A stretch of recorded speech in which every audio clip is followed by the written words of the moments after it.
Carol, if you want to get started. Okay. Hello, my name is Carol Salome Goswick, and I am a board member of the OSU Lane County Master Gardeners Association. Welcome to our monthly seminar series held on the third Tuesday of each month at 6:30 p.m. Tonight's topic is growing fruit trees in the Willamette Valley. All the seminars are recorded and posted on our YouTube channel. Ask your questions in the Q&A box at any time.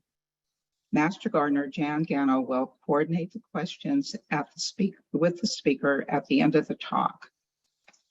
Closed captioning is available. Turn it on or off with the CC button at the bottom of your screen. Our speaker tonight is Chernoh, who will introduce you to growing tree fruits in the home garden, which can be a fruitful endeavor, but one that comes with a few challenges.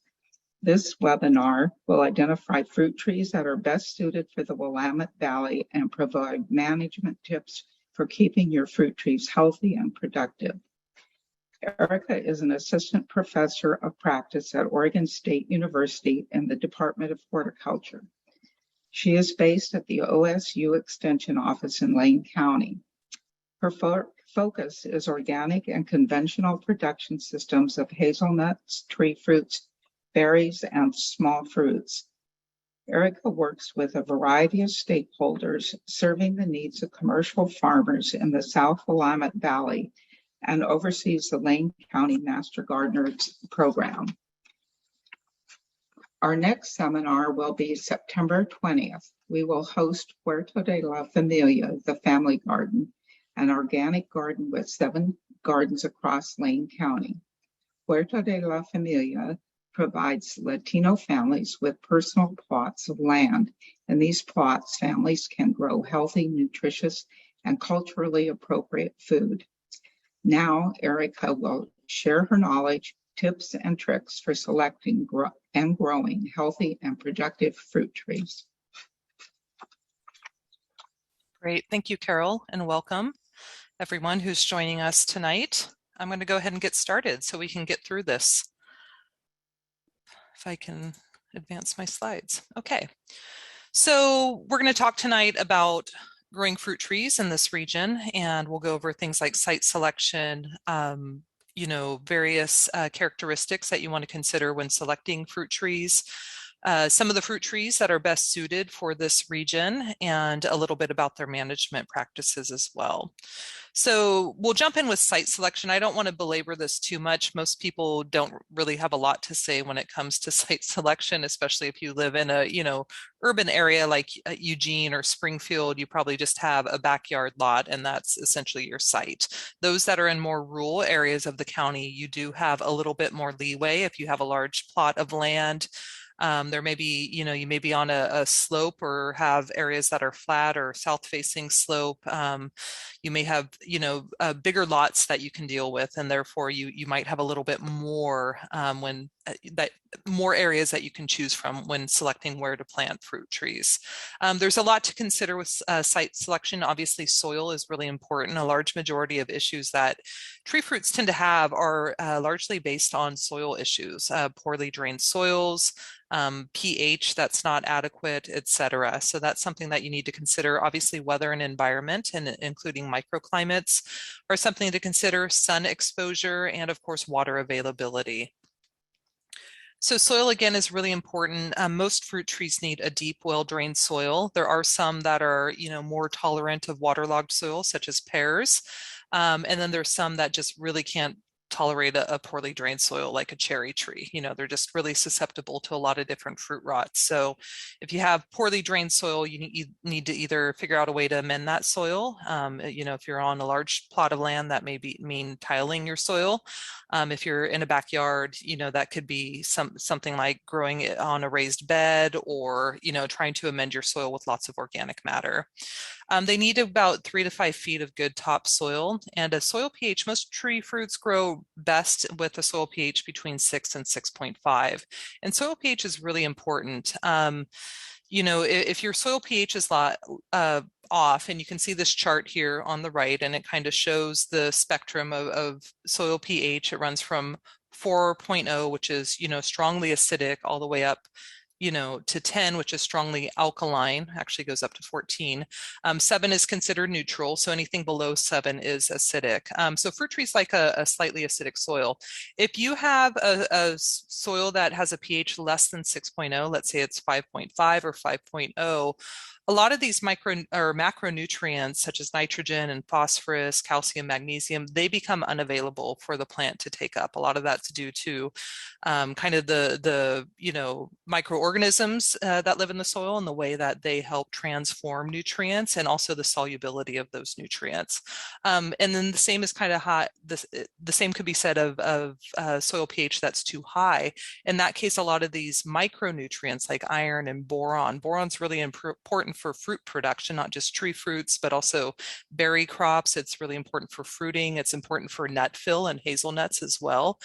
So all of a sudden, if your soil pH is too high, then those micronutrients become unavailable for the plant. So making sure your soil pH is within the right range is very important, and that should be one of the first steps you take, because if you need to amend your soil, if you need to change the soil pH, you need to do that well in advance of putting a tree in the ground. A tree is a perennial crop.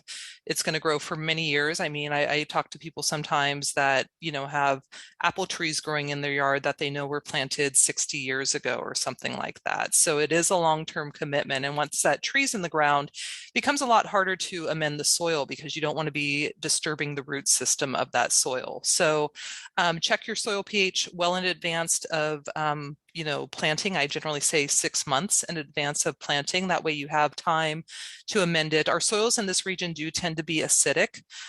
So you want to make sure that if you need to add lime to raise the pH, that lime then has time to react in the soil. One way to check your soil in your region is to use the USDA Web Soil Survey. So this is a tool online. You can go to it, read the directions on how to use it, and basically you can kind of pull up a map of different soil classifications that exist in your area. So here, you know, this is kind of out near the Fern Lake area outside of Eugene. And on the left-hand side, you can see all the different types of soil that exist in that area, everything from clay soils to silty loam to pure loam. Loam is ideal. You want that type of soil. So that's a great place to start. I do want to note that it is just a place to start, that this map is based on soil survey information. And, you know, soil surveys are done, they you know, 40 years ago, the USDA sent a bunch of soil scientists into the field to basically dig soil pits and analyze the types of soil that existed in that region. Now, they obviously didn't dig a soil pit everywhere, so they then had to extrapolate based on geography and aspect and slope and everything else to say, okay, if we have a soil pit right here that has a bashaw clay soil, then probably everything within this area around it that's within the same elevation, same type of slope, etc., might have also a bashaw clay soil. So it's not exact, it's pretty close. And the other caveat I'll note that is if you live in an urban area, most likely when your housing development was built, they probably scraped off all the topsoil, and you probably had a lot of fill or other types of things that were put in there. So it may not always be accurate, but it is a very good place to start, just to kind of get an idea of what your soil type is. Again, waterlogging is a big issue with tree fruits. So pears are actually quite tolerant to waterlogged soils, or more tolerant, I should say. As are apples, there are some rootstocks like the M26 and MM106, which are quite sensitive to waterlogged soils. So you'd want to make sure you don't use those rootstocks if you're growing on an area that has very poor drainage. Plums are fairly tolerant. Peaches and cherries are sensitive and really susceptible to numerous different, you know, soil-borne pathogens, Phytophthora, root rot, etc. So if you have a poorly drained soil, those are not the tree fruits you want to select. And those tree fruits are also very susceptible to lots of funguses and diseases and pests as well. So they're really hard to grow in this area and keep healthy. I'll talk a bit more about that as we go along. You can do a soil percolation test. So to do this, you basically just dig a hole that's about 2 to 3 feet deep, half a foot to a foot wide, and you fill it with water. You allow that water to completely drain out of the soil. Then you fill it again. And you need to use like a yardstick or even just a stick and fill the hole a second time with water and mark where that water line is at the start. Then use a timer or a watch or something and time how much water drains out of that pit over the course of an hour. So come back in an hour, mark again that stick and measure how much it actually drained. And then you want to also keep an eye on how long it actually takes for that water to then completely drain out of that hole. So if you're getting about, 2 inches or so of drainage per hour, that's ideal for tree fruit production. That means you have a good, well-drained soil. One to 3 inches per hour is okay. Anything less than 1 inch per hour, you're going to have basically poorly drained soils, and anything more than 3 inches, it means you might have a very sandy soil where water is draining out of it very rapidly. And the thing to note there is you're probably going to have to water your tree fruits more frequently. You may also have a pit that drains very quickly over the first foot or two and then kind of just puddles at the bottom. And what that probably means is that you probably have a hard pan or some type of clay pan underneath that first foot or two of soil. And that can also be problematic as well.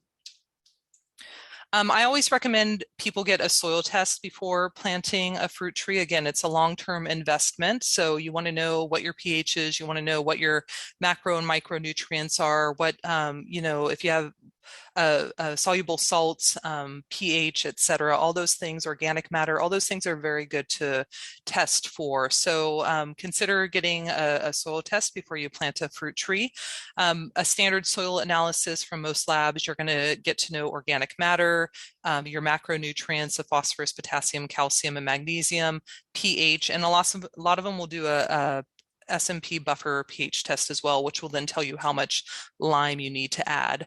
Nitrogen is very hard to test for. It's constantly changing forms from organic nitrogen to nitrate to ammonium nitrate, et cetera. So it's mobile in the soil, nitrate is, and then also just due to the fact that it's constantly changing its form, it's hard to test. So nitrogen tests aren't always very accurate, but some soil labs will produce those for you as well.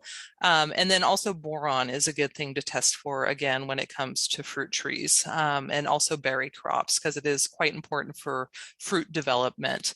There's a number of labs in the region. OSU has a soil health lab up in Corvallis. I will note that the OSU soil health lab is primarily kind of tailored towards commercial producers, so they aren't going to provide you with recommendations in their soil test. You're going to get back a piece of paper with a bunch of numbers on them, and then you're going to have to figure out how to interpret those numbers. OSU Extension does have a free publication called How to Interpret Your Soil Test, and I'll tell you how to access that later on. It's in our OSU Extension catalog. So that is one way to then take the results of those soil tests and kind of interpret what it means.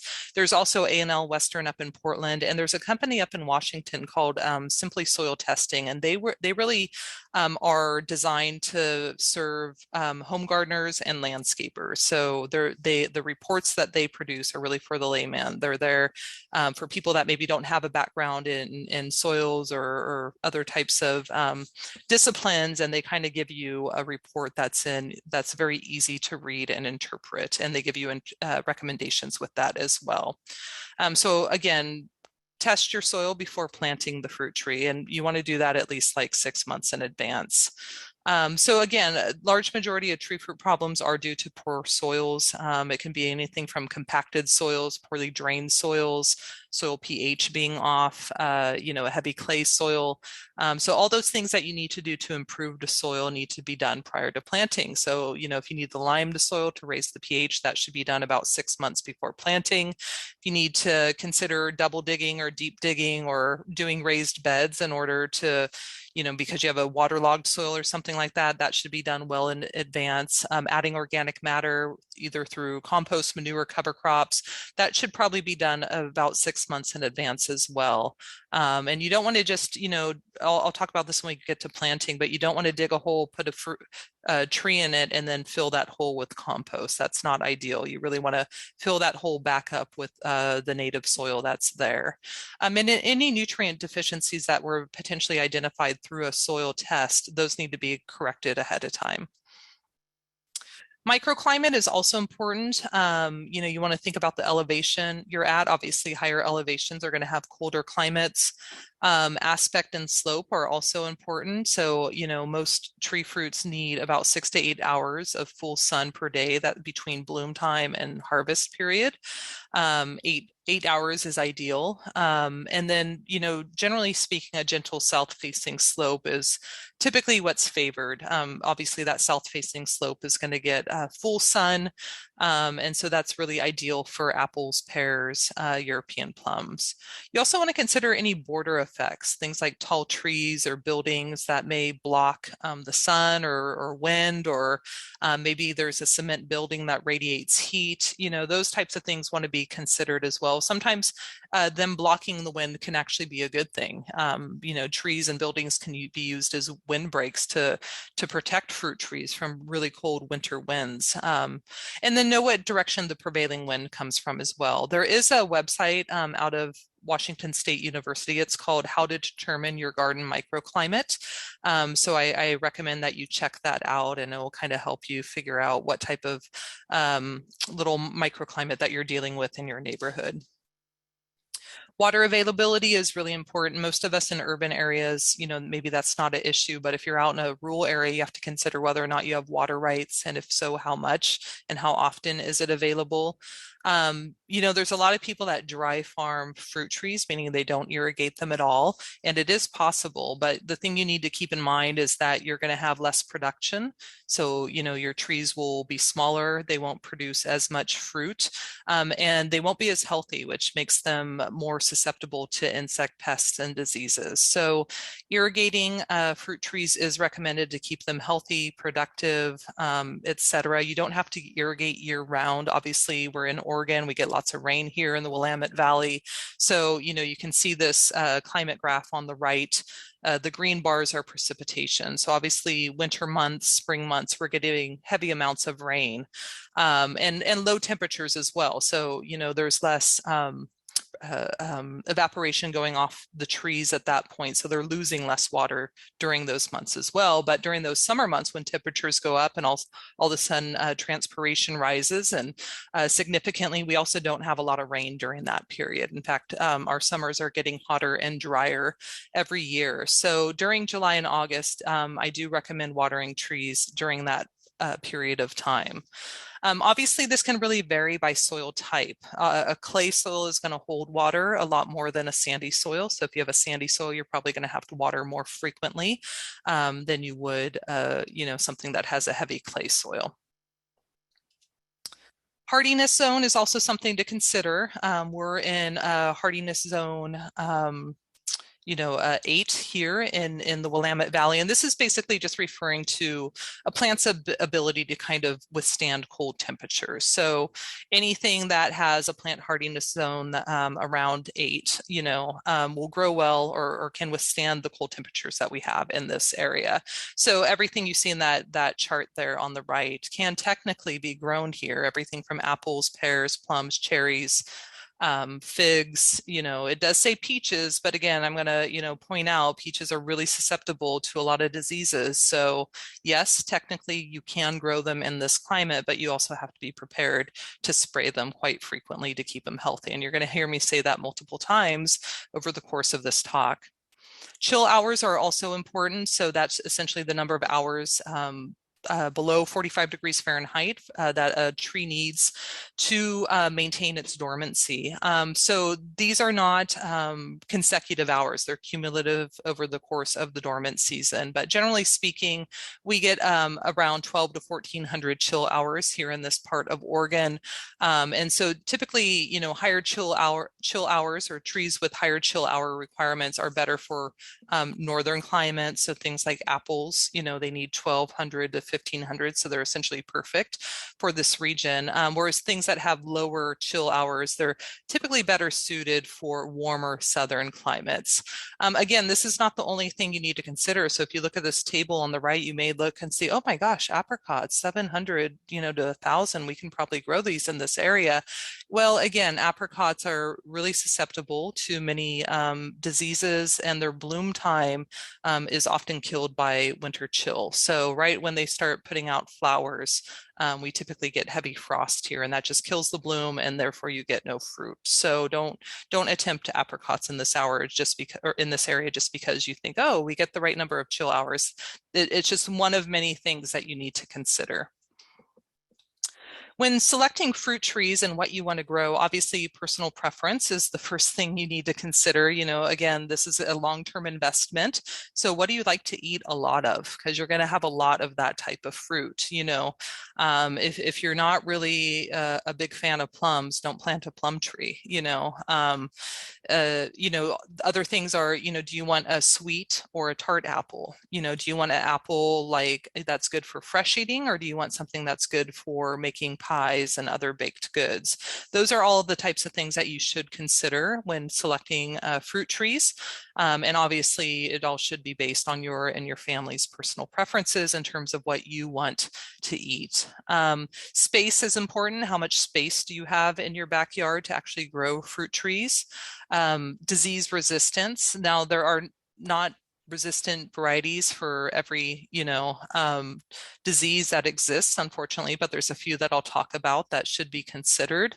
Pollination requirements. In some cases, you have to plant more than one fruit tree because the tree requires cross-pollination with another variety in order to set fruit. So that's something that needs to be considered. And then, of course, how much fruit do you actually want? And that will really come into play when you determine whether or not you're planting, say, a dwarf or a standard size tree. These are the primary trees I'm going to talk about. I'll mention a few other kind of odd fruits at the end of this talk as well, but apples, pears, quince, plums, persimmons, figs, and I have peaches there with an asterisk. Should have cherries on here as well. Peaches and cherries come with an asterisk because they're really susceptible to lots of different diseases and insects, and you have to be prepared to spray them, in order to keep them healthy. So if you're the type of gardener that doesn't ever want to spray, whether it's an organic or non-organic pesticide, you should really stay away from peaches and cherries. Apples as well. I mean, I love apples and they grow really well. They're well suited to this region, but you need to keep in mind that they're susceptible to codling moth, apple maggot, scab, powdery mildew. Now there are scab resistant varieties. So if you grow apples, you definitely want to select a scab resistant variety that will at least reduce a number of one disease problem. But codling moth is a big problem here. And if any of you grow apples and you find that when you cut open the apple, there's kind of brown and black rot going on, and it looks like some type of insect bored into the center of the fruit, that's codling moth. And it's pretty prevalent here. Almost everyone gets it every year. And, some people are willing to tolerate it. You can just kind of cut out the core of the fruit and kind of eat around it. I've certainly drank cider that was pressed from, apples that were filled with codling moth, and I lived to tell about it. So you can still use the fruit. And that's where personal preference comes in as well. What are you willing to tolerate in terms of pest pressure? For a lot of farmers who grow commercially, they have to have almost perfect looking fruit, because when they go to market, people are going to, look at the fruit, and the one that has a bruise or some type of spot or something on it, they're going to put that aside. Or if they bring a box of apples to, a wholesaler or supermarket and it's all filled with codling moth, that apple is going to get rejected and they aren't going to get paid. So they have different decision-making considerations that they have to make as a commercial grower in order to maintain their viability. But as a home grower, you can say, you know what, I don't mind having some apples that are filled with codling moth larvae. That's okay. I'll just pick around it and eat around it and throw out the rotten core, etc. So that's, again, where kind of your own tolerance level comes in as well. Years to fruit is something to consider. You know, most fruit trees are not going to produce fruit. In fact, all fruit trees are not going to produce fruit in their first couple of years. Some take longer than others. You know, apples, if it's a dwarf variety, can produce within 2 to 3 years. For standard size, they're going to, you know, produce in about 5 years. Sweet cherries are about 4 to 7 years. You know, figs 3 to 4 years. Persimmons take about 7 years to produce a fruit. So, you know, if you don't plan on staying at your house for, you know, if you know you're going to move or something within the next 5 years, don't plant a persimmon tree. That's something to consider as well. And if you do plant one, you have to be patient and wait for it to actually get to the age where it will start to really bear fruit. That doesn't mean you might not get an apple in the first year hanging off the tree, but, you know, generally speaking, you won't, and usually it'll just be like 1 or 2 fruits within those first couple years. So for it to really kind of reach its full bearing potential, it generally takes several years. Rootstocks is something to pay attention to, particularly with things like apples and cherries. You know, you want to look and see for apples if there's some resistant varieties available. And also think about size. You know, for things like apples, cherries, there are dwarf size rootstock available. So I do typically recommend those for home gardens, or either dwarf or semi-dwarf. You want to think about the fact that if you have a standardized size tree, you're probably going to have to be up on a ladder.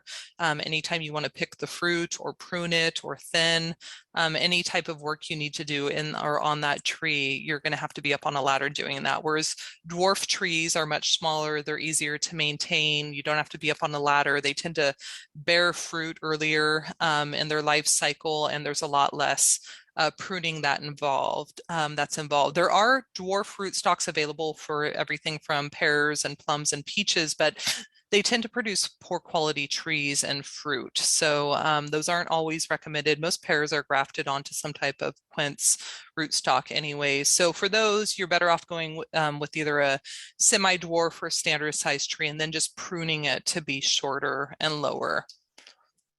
Again, think about how much fruit you'll actually eat when deciding if you want dwarf, semi-dwarf, standard. You know, a mature apple tree, a standard size tree is going to produce about 20 boxes.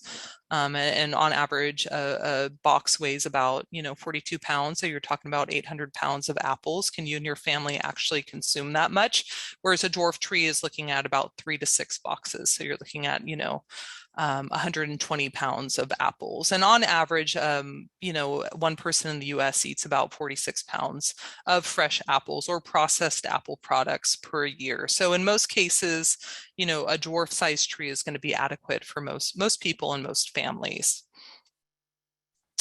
In terms of distance between trees, it is important to keep them the right space apart. And if you have limited space in your backyard, that's something to consider as well when choosing whether you want dwarf, semi-dwarf, or standard size. So for example, a standard apple tree, you're going to need about 30 feet of spacing between that and a neighboring tree, whereas a dwarf tree only needs about 10 feet or so. Peaches need about 15 feet. You know, cherries can get incredibly large. You know, they can grow up 30 feet and taller. I've seen some incredibly large cherry trees in my life when I lived further south. And then fig trees as well are quite vigorous and can get quite tall. If you grow them as a bush, which is kind of recommended in this region where you have multiple scaffolds, generally you just need about 12 feet between them. If you grow them as a tree where it has a single trunk, you're going to need a bit more space. But again, with fig trees, they can be pruned and should be pruned to kind of keep them in check and maintain them at a manageable height. In terms of, you know, spacing between trees, a good rule of thumb is that the height of the tree is essentially the distance that you need between it. So most dwarf trees grow 8 to 10 or 12 feet, so you need about 8 to 10 or 12 feet between dwarf trees. Standard trees, again, you know, 25 to 30 feet or taller if not pruned. So you're going to need that much space between standardized trees. And then semi-dwarf are about 14 to 16 feet tall. So that's about the space that you're going to need between them. There is some variation, you know, between varieties. So it is always good, you know, when you are looking at fruit trees, if you're buying from a nursery or something, gather all information that you can about that specific variety that you're going to be planting. You know, if you have a small backyard that's 30 by 30, you can put one standard apple tree in there, or you could put 4 semi-dwarf apple trees in there, or you could put 9 dwarf apple trees in there, or maybe a couple dwarf apple trees and a, standard or a semi-standard tree or two of another type of fruit. So obviously you can get more trees into a smaller space if you're growing dwarf or semi-dwarf varieties. They can be spaced out in very different ways in gardens. So this is just kind of showing some fruit trees with different flowering plants and shrubs growing underneath them. So that's certainly one way you can do it if you have limited space and you just kind of want them to be part of your landscape and not the center of your landscape. It is possible to grow plants in the understory underneath the fruit tree. Just keep in mind that anytime you go in to pick or prune or do anything to that fruit tree, you're going to be trampling all over the plants that are growing underneath it. So that's just something to consider. They can be planted within a berm or in the middle of a lawn. And, once again, with the lawn, anytime you fertilize or water that lawn, you're going to essentially be fertilizing and watering the fruit tree as well. So it is very easy in these types of situations, if you do water your lawn, that you may end up overwatering the fruit trees. So that's something to consider. You can always let your lawn go a little brown or dormant during the summer months. Or just water as much as needed for the fruit trees and keep it semi-green.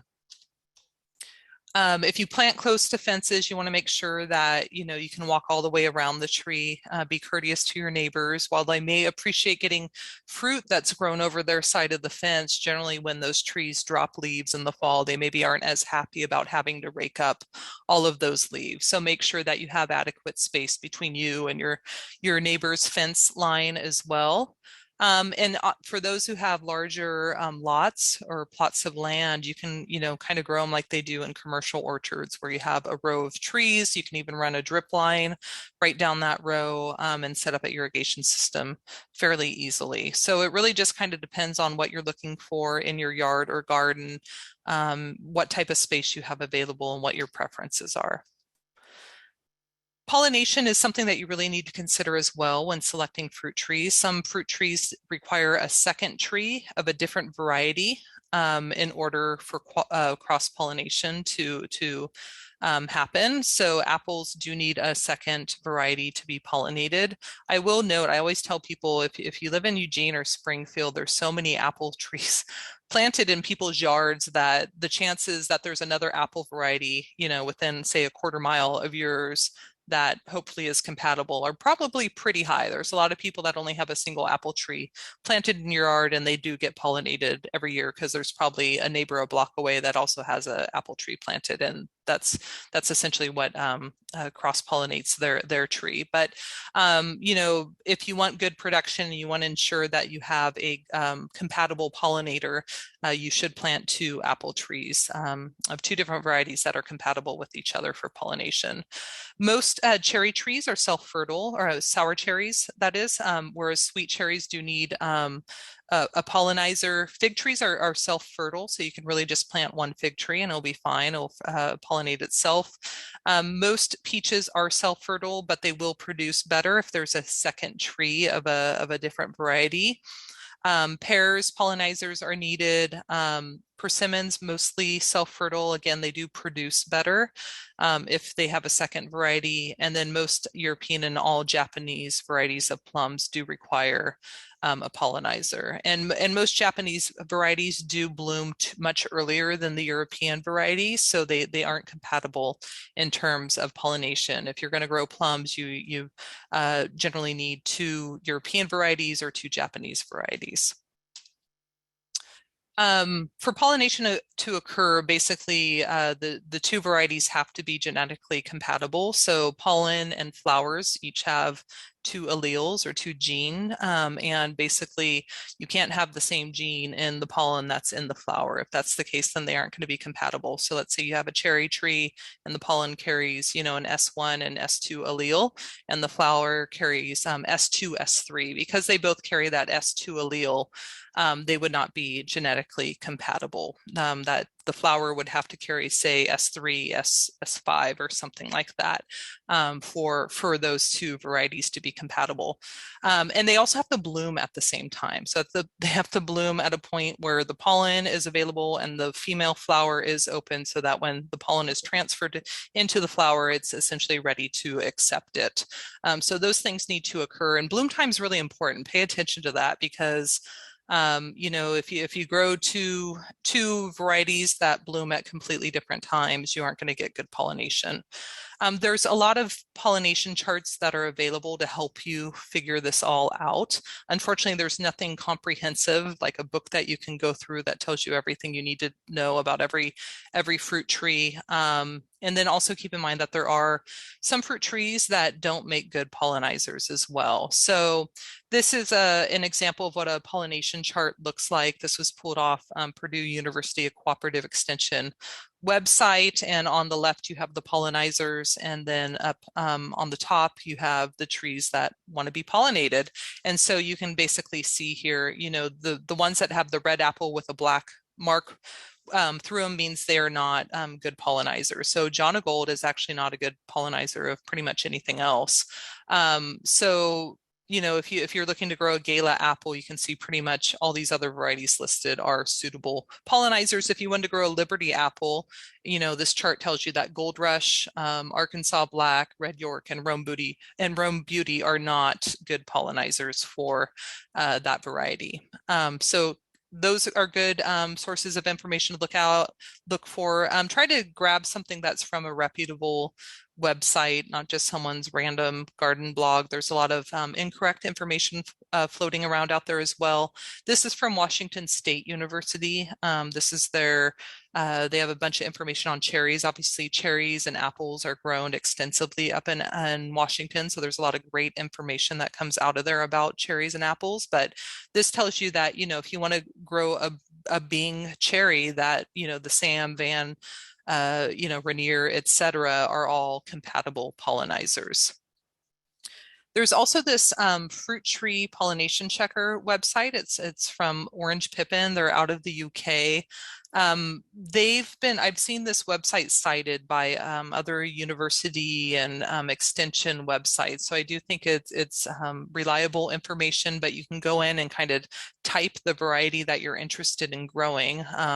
Maybe you want to grow, I don't know, a Golden Delicious apple. You can type in Golden Delicious apple, and it will pull up all the different varieties that make suitable pollinators for that particular variety of apple. So that's another great way to check. And then, of course, if you're buying from a nursery, talk to the nursery. They should have good information about the varieties that they're selling as well in terms of pollination and suitability. Okay, I'm going to dive a bit into pome fruits to start with. So the pome fruits, of course, are apples, pears, quince. They're typically harvested from summer into late fall. And again, they are really susceptible to a number of pests and diseases. So you do need to be prepared for that if growing these. In the case of apples, there are a few disease-resistant varieties. So with apple, obviously consider the variety. Do you want a tart apple? Do you want a sweet apple? Are you growing for fresh consumption? Do you want something to make pies and jams? Maybe you want a cider apple. All those things you want to really consider when choosing what type of apple you want to grow. And I generally recommend dwarf or semi-dwarf rootstocks. For dwarf rootstocks, there's a number of good information out there about good rootstocks. So these are not the only ones, but the MM9 and MM26 do perform well in this area. And for semi-dwarf, EM7 and EM111 or MM111 are also suitable for this area. One thing with dwarf trees is they do often need to be staked within the first couple years, so to keep that in mind as well.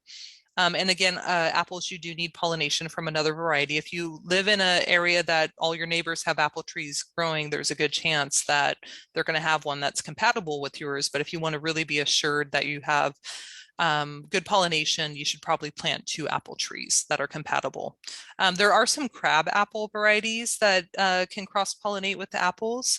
So that's something to consider as well. Crab apples are much smaller than an apple tree. So if you're limited for space, you could consider, growing an apple tree with a compatible variety of crab apple as well. There's also some scab resistant varieties available. I do recommend that. Scab is a fungal disease that's very common in this region. It kind of creates those, what starts out as like kind of olive spots on the leaves, and then you kind of get these black spots on the apple that grow into almost looks like a wine cork type spot on the fruit itself. So that's something that I definitely recommend if growing apples is scab resistance. Keep in mind that apple trees do need to be pruned and thinned regularly in order to get good production. They are prone to biennial bearing, which means they'll set a really heavy fruit load one year and then a very small fruit load or no fruit load the following year. And so in order to kind of prevent biennial bearing, you do need to thin the fruit trees every summer. So that's something that needs to be considered as well. And again, they are susceptible to a number of pests, codling moth, very common in this area, same with apple maggot, scab, powdery mildew, etc. So you can spray to help control and reduce those issues. Or as I noted, you can also kind of consider what your tolerance level is for having a bunch of larvae growing on the inside of your fruit. In terms of scab resistance, these are all varieties that offer that, and the ones with asterisks, so Enterprise and Pristine, also offer powdery mildew resistance as well. So, you know, the Honeycrisp, the Liberty, those are both the Gold Rush, those are all fairly popular varieties, and they all offer scab resistance. Pears can also grow well in this region in terms of climate. So you have the European pears that are typically harvested before they're ripe. Most of these are not self-fertile. There are a few varieties that are, and like apples, they really do need to be pruned and thinned to stay healthy and maintain good production. Asian pears can also grow well here. These you harvest them when they're ripe and fully mature, and they are partially self-fertile, so they don't necessarily require another variety, but they do produce a lot better if they do have a second one planted nearby. So in terms of European pears, those are the most common. Those are your Bartlett, Anjou, Bosc, etc. They're typically described as either summer pears, so those you're harvesting, you know, July, August, or winter pears, which are typically August, September. The Bartletts, you know, you pick them when they're still hard, and then you have to ripen them after harvest before they're consumed. And same with the winter ones, and those actually require chilling. You know, some type of cold storage before they will actually ripen off the tree. Quince also grow well here. They're smaller than most apples and pears. They grow to about 8 to 12 feet tall. They are self-fruitful.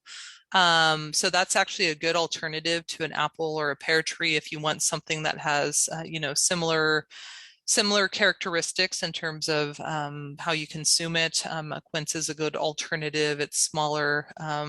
You don't need a second variety for pollination. You do, you know, harvest them when mature, and then again, like the pears, they do have to be ripened in cold storage. And keep in mind that there's also ornamental varieties of quince. So if you actually want the fruit, make sure you're buying a fruiting variety and not a flowering quince that will not produce fruit. There's a number of stone fruits. You know, the stone fruits are those that just kind of have that single pit in the middle of them. So cherries, peaches, apricots, and nectarines. You can try, you know, but again, with these, you really have to keep in mind that there's a whole host of diseases that they're really susceptible to, and you basically have to spray them several times a year in order to keep them healthy. So everything from peach leaf curl, bacterial canker, brown rot, shot hole fungus, powdery mildew, several, you know, soil pathogens like Phytophthora. You know, for cherries, they're really susceptible to both the cherry fruit fly, as well as the spotted winged Drosophila, as well as many, you know, soil pathogens, etc. So it takes a lot to keep these trees healthy. And if you're the type of person that doesn't want to be out spraying pesticides, I recommend that you do not even attempt to grow these because otherwise you're just going to have unhealthy trees that likely need to be replaced in several years. There are some peach leaf curl resistant varieties. So if you're, you know, you're determined to do it, and a lot of people are. I get emails and phone calls all the time about people that want to grow peaches in this region. And I get it, I love peaches too. But just keep in mind that, yes, a peach leaf curl variety will take care of one of those issues, but you're still going to have a host of other problems. We actually have one of the peach leaf curl varieties growing in our demo garden here at Extension. Sure, it hasn't gotten peach leaf curl, but it now has bacterial canker and amber colored gummosis kind of oozing out of the trunk. And we're basically going to have to replace that tree. And that tree is probably only about 8 years old. So we've had it in the ground 8 years. It's finally reached the point where we're getting good production, and already it has, bacterial canker, and it's just a matter of time before it's dead. So that one's going to get replaced very quickly. The other thing I want to note about peaches and apricots, nectarines, and don't even try apricots here. But peaches, they also bloom. The time of year that they bloom is when we have our cold, wet weather. So that's part of what makes them really susceptible to a lot of these different fungal diseases, especially things like brown rot. But oftentimes that a spring frost will just completely kill the flowers of these trees as well. So there could end up being years where you don't get good fruit production or even no fruit production if we have really cold weather during the spring. Plums do better. They require less spraying. There are a few pests that they're susceptible to, but if you're determined to grow a stone fruit, plum is really the way to go here in this region.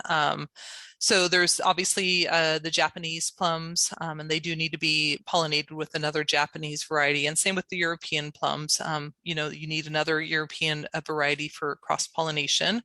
If you're looking to dry the fruit to make prunes out of them, then the European plums are really the way to go.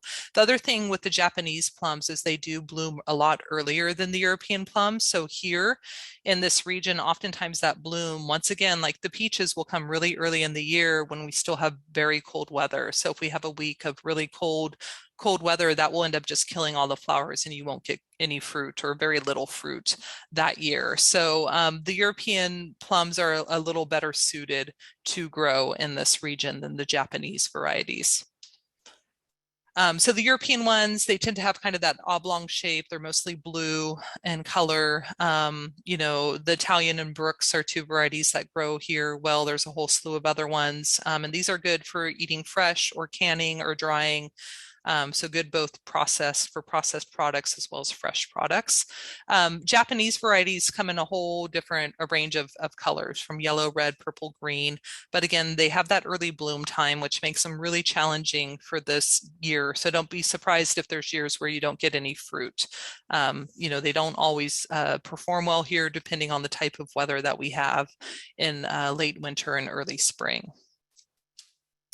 Peaches, again, people are determined to do it. So if you're determined, make sure you plant a peach leaf curl resistant variety. That's very common. That photo you see on the right with the red crinkled leaves, that's essentially peach leaf curl. You're going to get it unless you're growing a resistant variety. So at least eliminate that problem by growing a resistant variety. They are self-fertile though, which is nice. So you can just grow one tree. But like, apples and pears, they really need to be pruned and thinned. Thinning is really important for peaches too, because, peaches can be quite heavy, and you can end up with really broken branches and things if you don't thin the tree. But again, they have to be sprayed multiple times a year in order to keep them healthy. So if you're against going out and spraying fungicides and things like that, then just avoid growing peach trees in general. Cherries do well here, but again, the cherry fruit fly, spotted winged Drosophila, the Xanthomonas, bacterial canker, there's a whole slew. Phytophthora root rot, there's a bunch of root and crown rot diseases that they're really susceptible to. So they are hard to keep healthy in this region.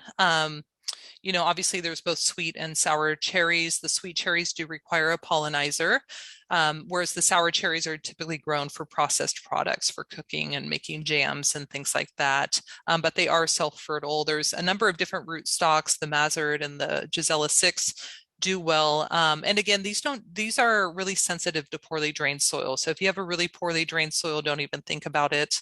And again, like peaches, you're probably going to have to be out spraying them a bit in order to keep them healthy.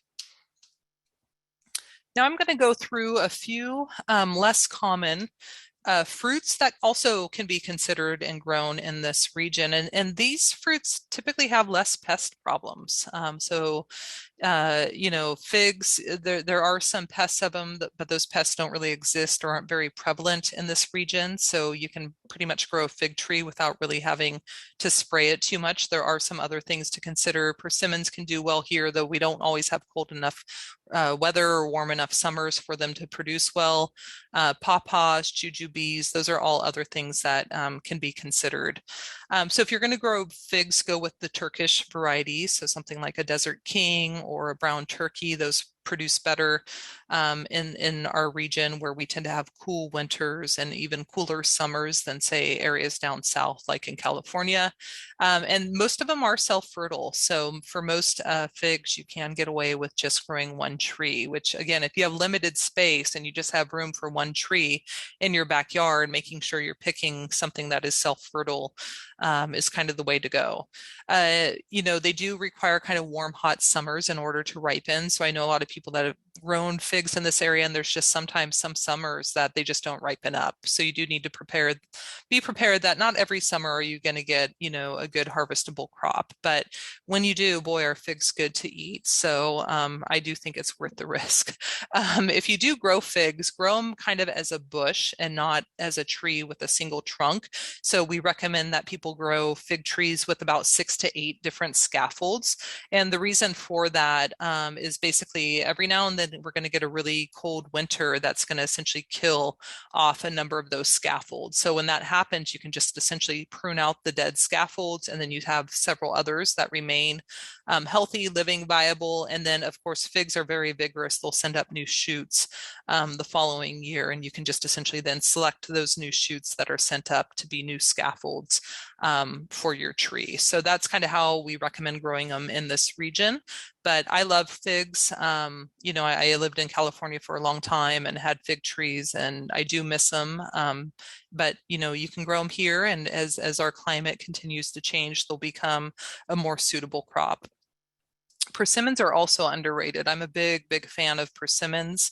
Most people who I talk to that don't like persimmons, it's because they ate one when it wasn't ripe. And so they got, took a bite and dealt with the stringency of that persimmon and made their mouth pucker or whatnot. So you do need to, make sure you're eating them when they're fully ripe.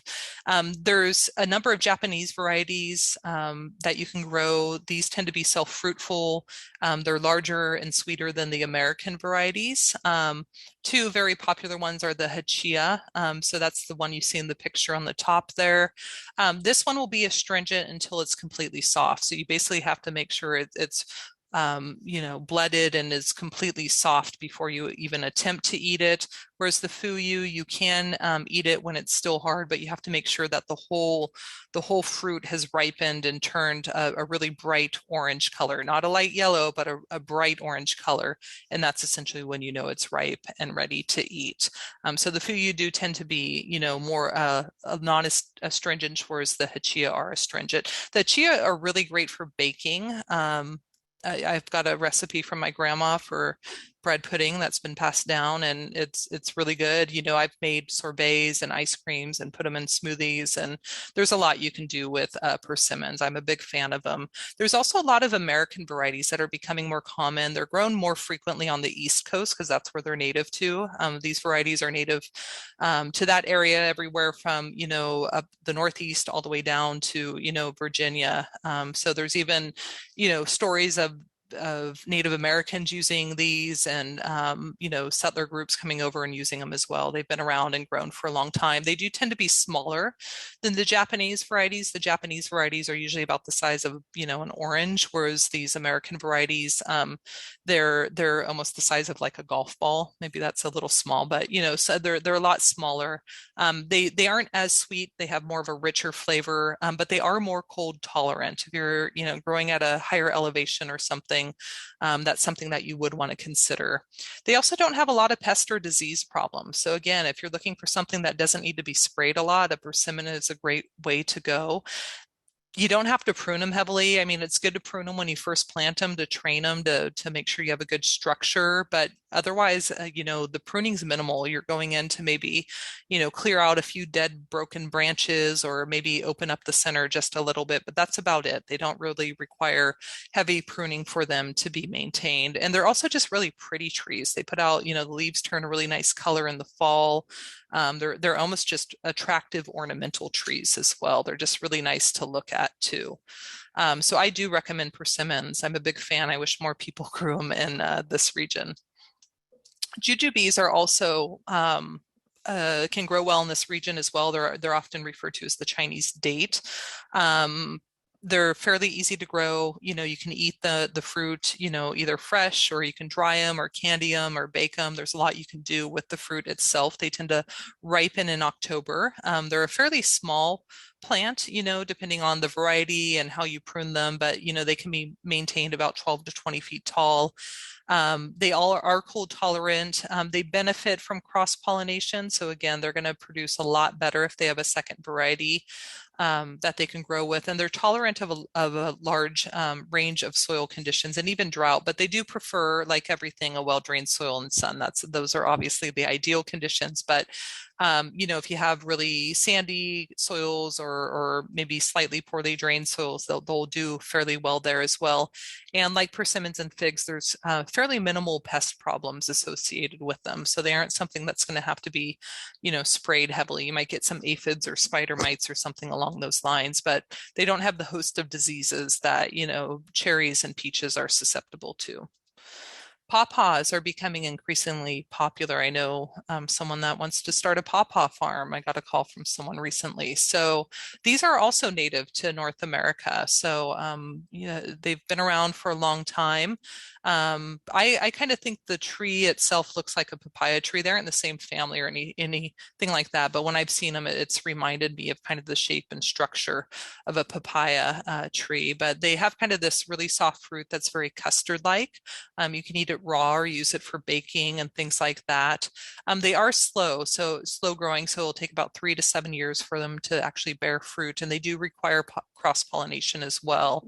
But pawpaws are something that you can also consider if you're looking for something different that grows well, that has minimal pest problems in this region. A pawpaw would be something else that you can consider.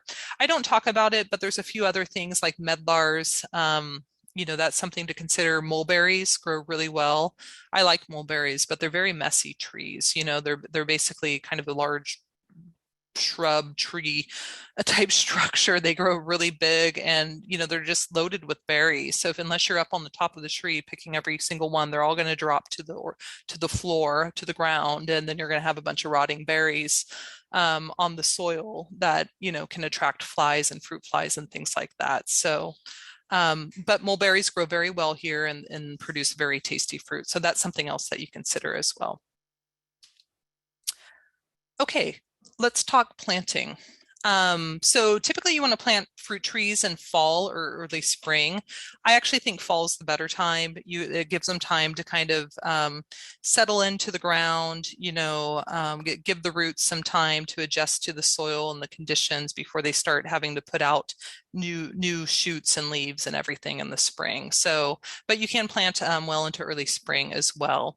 When you plant, you basically want to dig a hole. If you're doing bare root, kind of create a mound at the bottom of that hole, put the tree on top of it and try to spread, kind of the roots around evenly so that they're well distributed around that mound, and then fill the hole back up with the soil that you dug out of that hole. Do not take something like compost and fill that hole in, because guess what? Those roots are going to love the compost. And so they're just going to grow within that area that has compost in it. And as soon as it reaches the area where you have the native soil that's probably less fertile, less, friable, things like that, it's going to have trouble kind of growing into that region. So it's best just to refill the hole with whatever you dug out of the hole.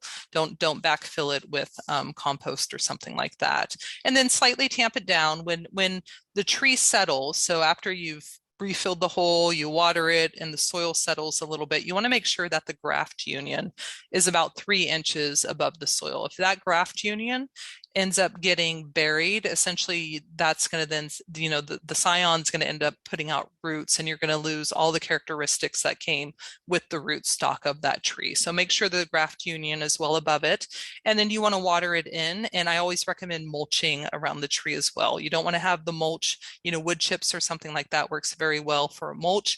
But you don't want to have the mulch right up against the trunk. You kind of want to create like a donut shape around the trunk of the tree. So there's a little space between the trunk and the mulch itself, but water it in, mulch it, and then you kind of want to water it deeply about once a week during the dry season during that first year. Make sure you remove any metal tags or anything. Trees grow quickly. Before you know, that metal tag will be kind of girdling and strangling the tree. So take that off and write down the variety, so that you can remember it, write down the date you planted the tree, all those things you'll want to remember at some point in the future. You do need to protect the trunk of the tree. Of really young trees, they're really susceptible to sunburn as well as freeze injury in the winter time. So the easiest thing to do is use a white exterior latex paint. You want to dilute that with water, so about 50-50 paint and water, and just paint the bottom portion of the tree. That will protect the tree from sunburn.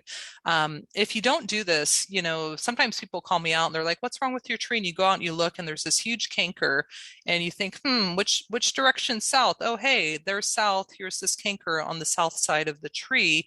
And you ask them, did you paint your tree? No, they didn't. So it's really important to protect that trunk in the early stage. The cambium hasn't fully developed yet. It's really thin and susceptible to both sun and cold injury. So make sure that you're painting the tree.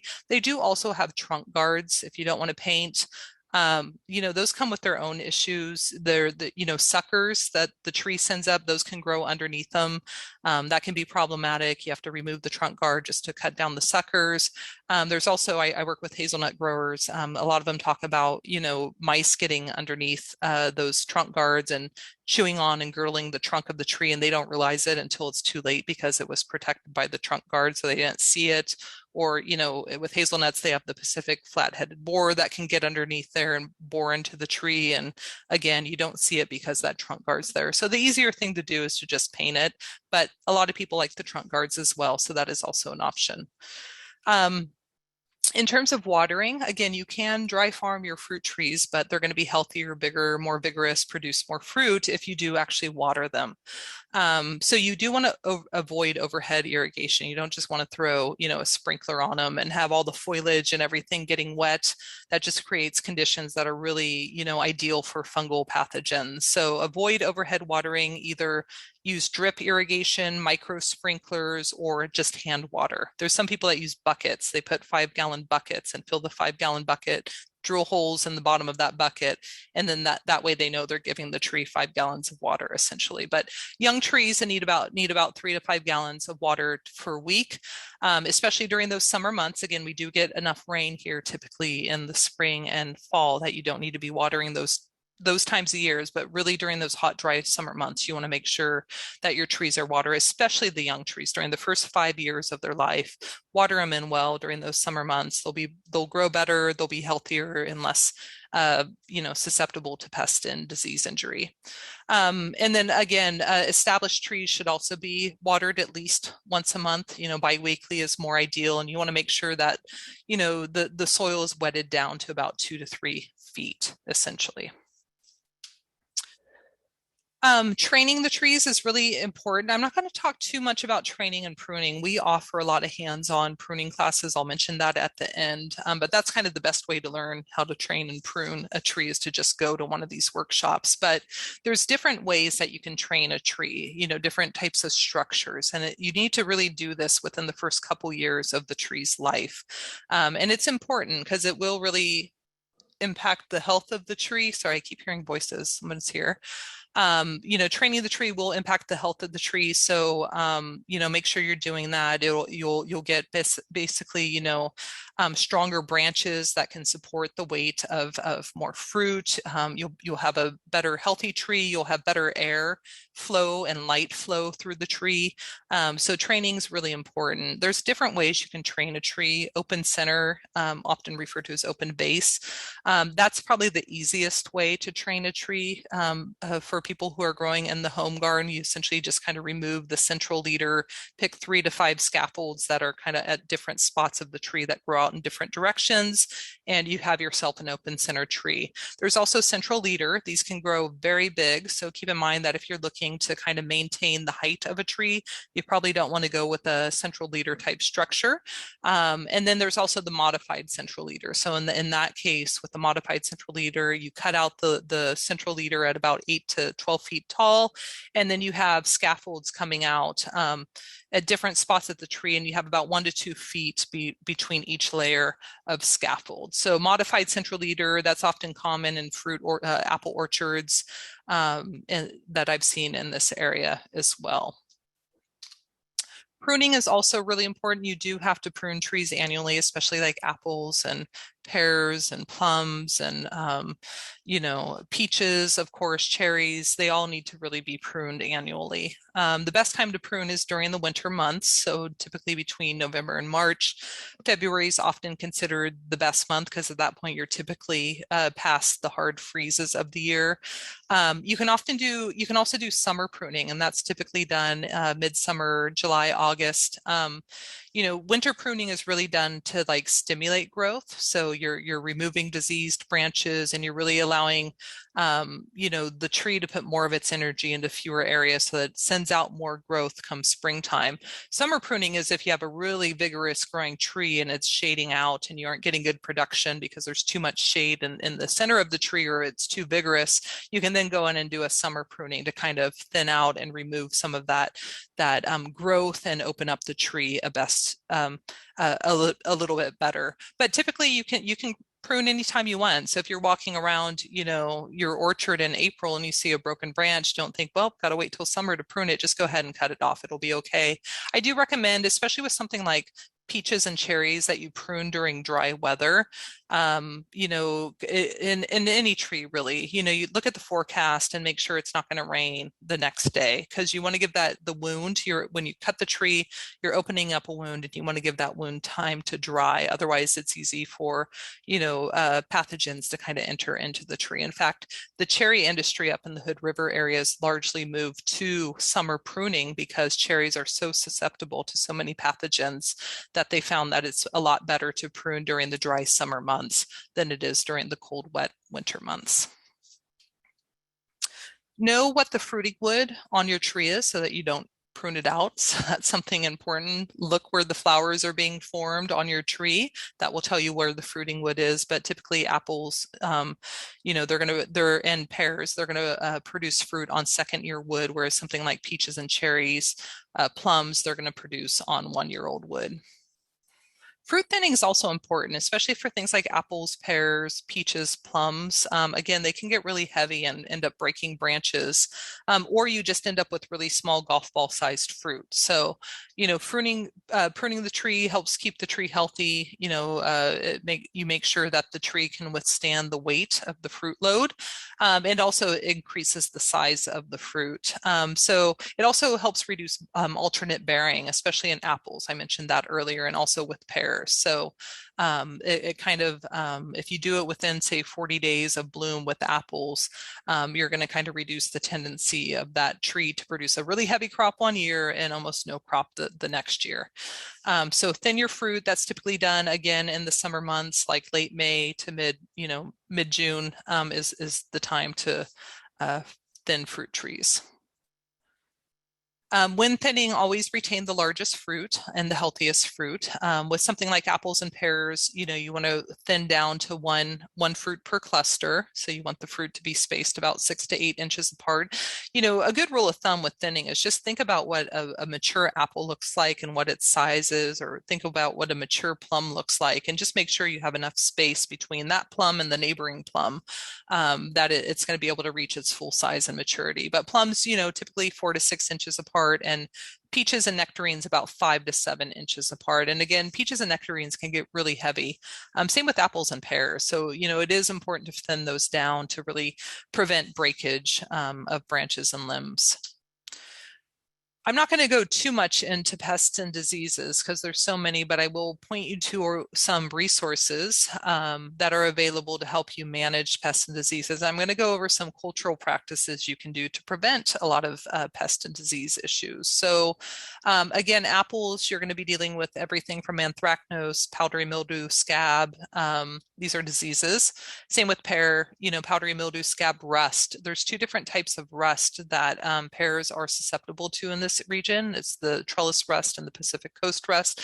This was a bad year for rust. If you had bright orange, spots or spores growing on your leaves this spring, that's essentially pear rust. And because of the cold, wet spring that we had, it was a bad year for rust in pears this year. Peaches, again, peach leaf curl, shot hole fungus, bacterial canker, brown rot. Cherries, bacterial canker, plus a whole host of root and crown rot diseases.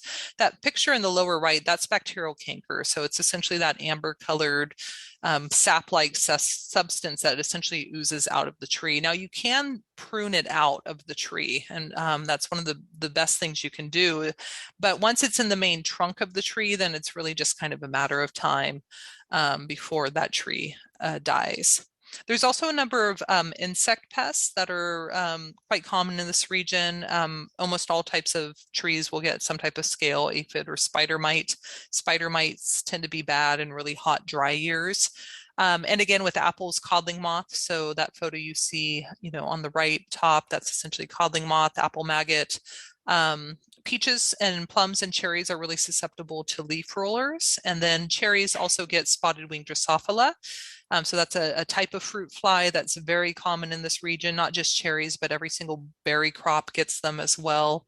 They're really attracted to red colored fruit and very ripe fruit too. So, make sure you're picking your ripe fruit off, and that will kind of reduce the number of SWD you have. And cherries are also common to or susceptible to the cherry fruit fly. That's also very common in this region as well. So, when you eat cherries or whatever, you're probably getting a little extra protein in the form of larvae in your cherry crop. There are some things you can do. I always recommend an integrated pest management approach. So you don't want to just rely solely on pesticides to control insects and diseases. You really want to, focus on cultural practices, things that you can do to keep the tree healthy, so it's less susceptible to these issues. So planting disease-resistant varieties when available. They obviously aren't available for anything and everything, but if you can choose a scab-resistant or powdery mildew-resistant variety of apple, do so. Prune the trees well to maintain an open canopy. You want those leaves to be able to dry out really quickly after a rain. Otherwise, it creates really humid conditions within the canopy, and that just can cause fungal pathogens to really explode. So keep a good open structure that also allows sunlight to penetrate into the center of the tree, and then you get better flowering and fruiting as well. Irrigate in a way that doesn't wet the foliage. So again, avoid overhead irrigation, kind of for the same reason I just mentioned about open pruning, wanting the leaves to dry out very quickly. You don't want to create this humid environment within the canopy of the tree. And irrigate the trees during the dry summer months to keep them healthy, to have them grow bigger, stronger, more productive.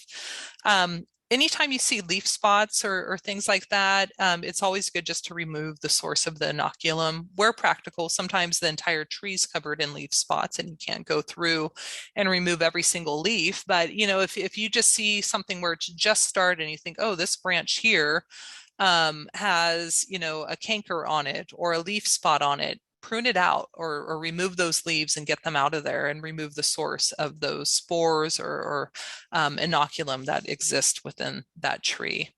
Always monitor your tree. You want to keep an eye on it. You always want to know what your tree looks like when it's healthy, so that way you can better recognize what it looks like when some type of pest moves in, and make sure that you're properly diagnosing the problem. So we can help with that. We have a plant clinic here, the Master Gardener Plant Clinic.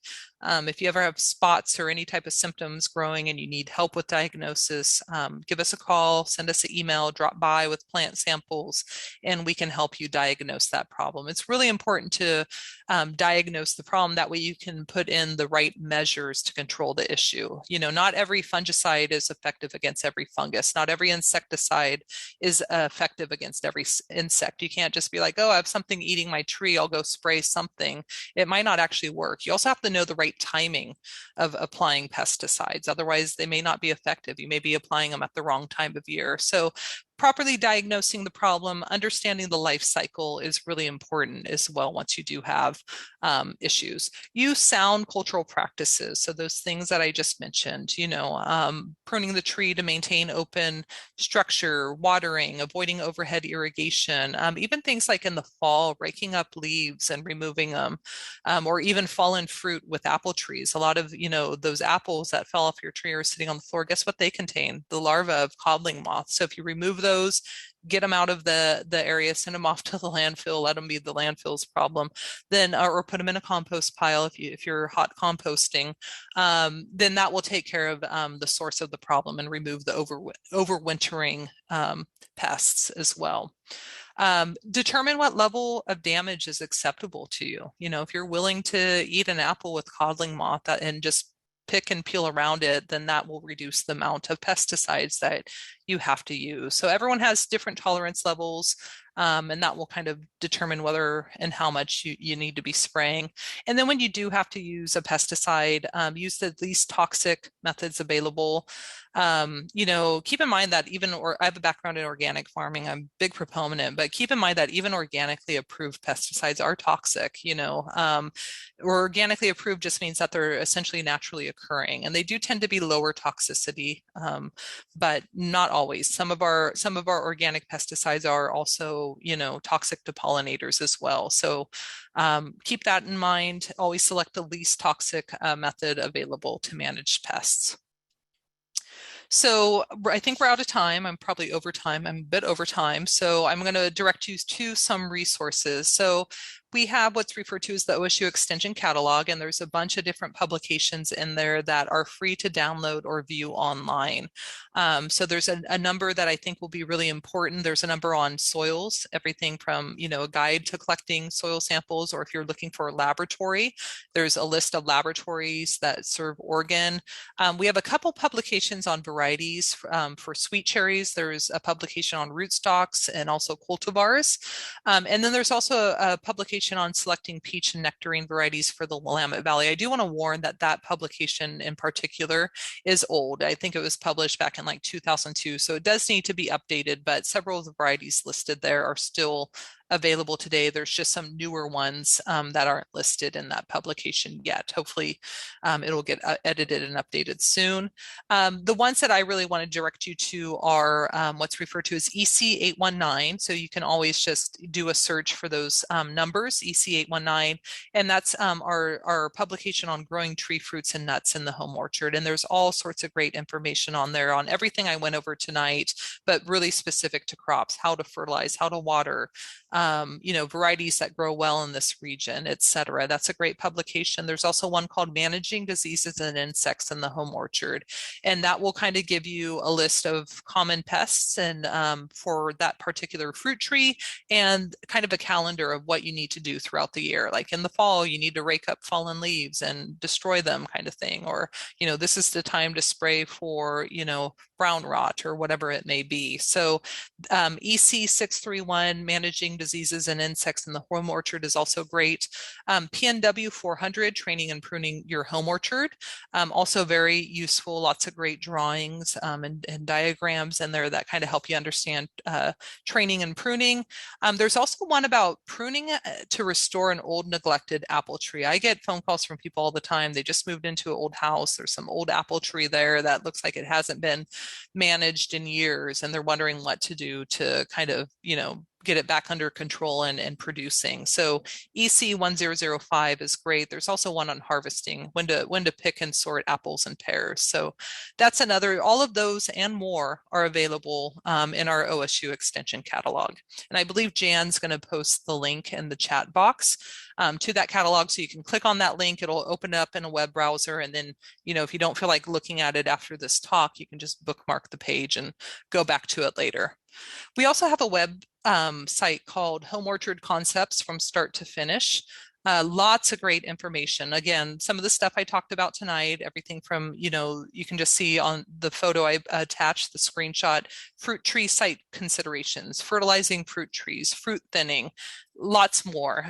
So check out that website, Home Orchard Concepts from Start to Finish. You can find the link in the chat box. And then I also want to mention that we do offer workshops here at OSU Extension Lane County. Our OSU Master Gardeners here in Lane County are very active, and we have a number of workshops coming up that I think you'll find interesting. One, we're offering soil pH testing.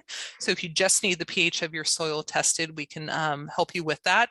We have workshops in September, October, and November. I apologize for not writing down the days there, but if you go to our OSU Extension website, Lane County website, be sure on the OSU Extension Lane County website, on the left-hand side, you'll see kind of a bar, and click on the events link, and that will take you to our events calendar and tell you all of our different workshops, not just master gardeners, but our master fruit preservers, forestry, etc. Just all the different workshops that we offer throughout the year are posted there. We have a number of free composting workshops coming up this fall. So take a look at those as well. It's a great way to learn how to compost and different methods of composting. We have a sustainable landscaping workshop coming up in October. Then we also have some pruning workshops. Those typically don't get listed in the events calendar until December.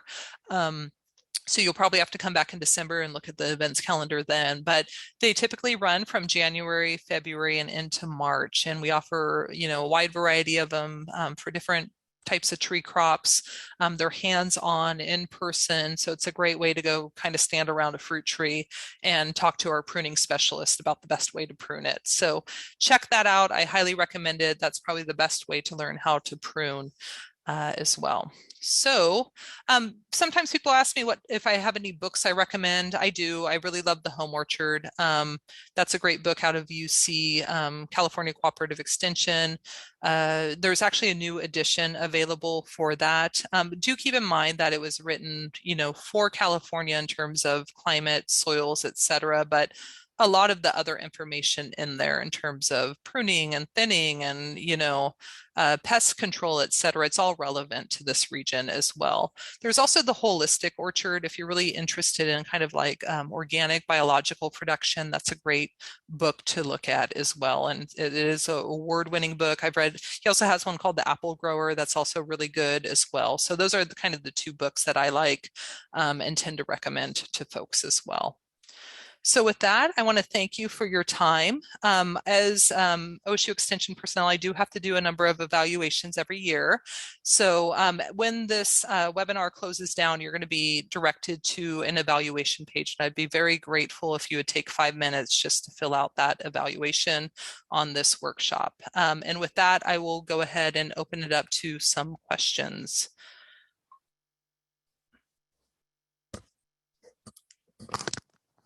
So thanks, Erica. That was really great. Let's go quickly through the questions. Suggesting for pruning cherry trees. Well, I kind of mentioned, open center is a great way to do it. They are quite vigorous. So, you'll want to make sure you have strong scaffolds, do kind of a mixture of thinning and heading cuts to kind of keep it open, but also keep it low as well. And then beyond that, you kind of need to see the exact tree you're talking about to get really into the specifics there. I would recommend going to one of our workshops to kind of learn more about that, or check out that publication that I mentioned. Okay, I think you sort of answered this, but maybe you can say it again. How tolerant are figs and what varieties grow better here? Well, I mentioned the Desert King, basically the Turkish varieties. So you want to make sure it's a Turkish variety. Desert King's a good one. The Turkey Brown's a good one. There's a slew of newer ones that I'm not all that familiar with, but make sure it's one of the Turkish varieties. Was there a second part to that question? I don't think so. Okay. Okay. What is happening? I'll also note, I'm trying to think, I mentioned that website growing growing fruit trees in the home orchard, they do mention a number of varieties that are suitable for this region here. So that's a great resource. There's also some nurseries. I mean, there's the Eugene Wholesale Nursery right here in Lane County. There's also One Green World up in Portland, and I think it's Rain Tree Nursery up in Washington. And those also sell a number of varieties that are better suited for this region as well. So for any type of fruit tree, check out those resources as well. And you know, they usually have pretty good characteristics written up about the variety on their website. So you can do a little research using those websites as well. Okay. What is happening in the tree during chill hours? Basically, the tree is dormant, so it's not breaking dormancy. So it's not all of a sudden kind of waking up from its hibernation period during winter and starting to transfer. You know, all the sugars are essentially stored in the roots of the tree at that point. And then once it starts to break dormancy, it starts to send those carbohydrates back up the tree. And once that starts to happen, the tree starts putting out new shoots and leaves and flowers and everything. Okay, questions about what can be grown here. How about hardy almonds, hardy olives, pomegranates? Too cold. So I was part of that olive trial here in Oregon, and there is Oregon State University is doing research into Oregon varieties. So what I generally tell people is it's a little too early for olives. There's a cold hardiness trial going on right now that's being conducted by OSU to look at which varieties do better here in Oregon. So hopefully at some point in the future, we will have good information on what varieties of olives do well. I will also tell you there's about 6 commercial orchards that grow olives successfully here in Oregon. I think that a lot of that has to do with microclimate in terms of, you know, south-facing slopes, just kind of being in areas that tend to be a bit warmer in terms of their microclimate. So they've had success, but I will also tell you, if you talk to those farmers, they will tell you they lose a lot of trees every year, especially young trees due to winter cold. So you kind of have to be willing to, you know, open back up the wallet and replace those dead olive trees in order to keep them going. Olives, it's just too cold up here, but they are starting again to do research. A colleague of mine is starting to look into olive production. There's a number of hazelnut growers that are interested in it. So you might see a bit more about almonds in the future in terms of good, well-suited varieties. Pomegranates don't really flower and fruit well in this region. I know people who try it and just don't get really great production. Walnuts grow here. You know, walnuts, you can grow some walnut chestnuts, you know, hazelnuts. Those are better suited nut crops if that's what you're interested in. Okay, how close can a dwarf apple be planted to a mature cherry tree? Will any problems from cherry pass to apple tree? There are some common problems in terms of, I'm trying to think off the top of my head. I mean, certainly like aphids and scales and things like that. You know, apples get anthracnose, cherries aren't that susceptible to it. So not too many, but you probably, if you're growing like a standard standard size cherry, then you'd want at least 30 feet. If you're doing a dwarf cherry, then, you know, 10 to 15 feet between the trees should be adequate. So. Okay. Do you suggest blowing leaves, raking them, or mowing them to break them down over the winter? I understand the leaves need to be removed to remove inoculant.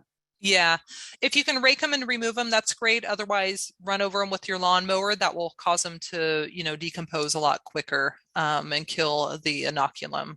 So that works as well.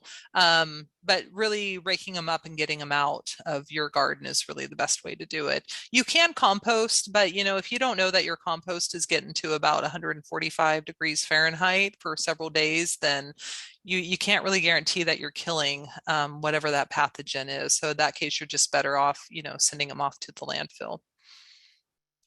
Okay, the perk test mentioned near the beginning, is it useful if you do it in the winter when the soil is more waterlogged, or would that tell you about the root rot? Yeah, I would do it probably in springtime.